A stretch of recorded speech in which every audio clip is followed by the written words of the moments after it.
Hong Kong's embattled leader endured a barrage of criticism at a town hall meeting Thursday night that laid bare anger coursing through the city after months of huge, sometimes violent pro-democracy protests.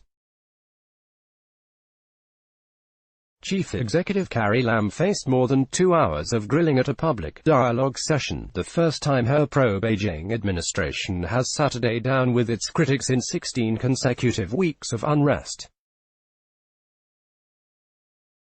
Millions have hit the streets while hardcore activists have clashed repeatedly with police in the biggest challenge to China's rule since the city's handover from Britain in 1997. During the evening, Lam dismissed accusations that the meeting was a public relations exercise, saying she was there to listen as she admitted trust in her government had fallen off a cliff. "The biggest responsibility lies with myself. I won't shirk the responsibility," she said. Thousands gathered outside the venue to chant slogans. Philip Fong, AFP. More than 20,000 people applied to attend Thursday's meeting, with authorities picking 150 people in a lottery. Questions were chosen at random and, compared to the angry demonstrations on Hong Kong's streets this summer, the atmosphere remained cordial inside the sports stadium where the gathering took place. But thousands massed outside the venue to chant slogans. After the gathering ended, riot police formed lines in a street nearby as smaller crowds of masked protesters stayed behind, and it was unclear if Lam's motorcade was able to leave the complex. Lam received little sympathy from audience members who rounded on her with speech after speech highlighting a litany of complaints towards her administration. Most called on her to launch an independent commission of inquiry into allegations of police brutality and how the protests have been handled.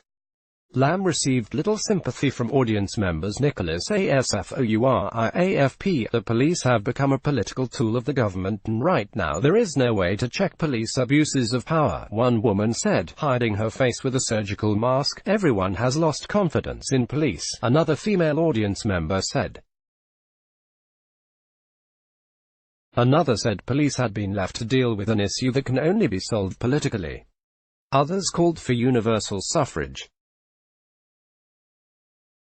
Currently, the chief executive is chosen by a pro-Beijing committee, and only half the city's lawmakers are directly elected. "You say you want to listen to the people, but the people have been voicing their demands for 3 months," one male attendee said. One female speaker likened Hong Kong to being sick with cancer. "And you want to heal the illness with a few painkillers," she said. Political blackmail. Of the 30 people chosen to speak throughout the evening, 24 openly criticized the government, 2 made neutral comments, while 4 expressed sympathy for Lam's administration. But it is unclear what, if anything, Lam can offer. A protester runs out in front of Lam's motorcade as she arrives at the event. Anthony Wallace, AFP. Both she and Beijing have ruled out any further concessions to protesters, whose 5 demands include an independent inquiry into police conduct, an amnesty for more than 1,500 people are arrested, and fully free elections. On Wednesday, a top Chinese envoy in the city described those demands as political blackmail, raising concerns that Lam has been given little wiggle room to de-escalate simmering public anger towards her administration and the police. Throughout her appearance on Thursday, Lam resisted making concrete commitments beyond continuing to listen to people and holding more town halls. Protesters formed a human chain near the venue. Anthony Wallace, AFP. Police maintained a low presence near the venue, but local media said 3,000 officers were on standby in case of clashes. Riot police carrying large plastic shields were filmed carting supplies into the stadium ahead of the event, including boxes of tear gas.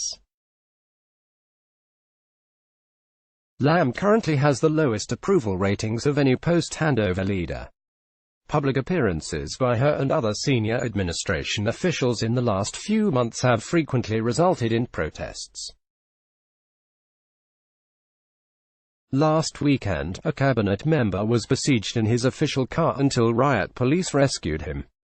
Police maintained a low presence near the venue, but local media said 3,000 officers were on standby in case of clashes. Philip Fong, AFP. Hong Kong has seen years of rallies and unrest sparked by Beijing's tightening grip on the semi-autonomous financial hub.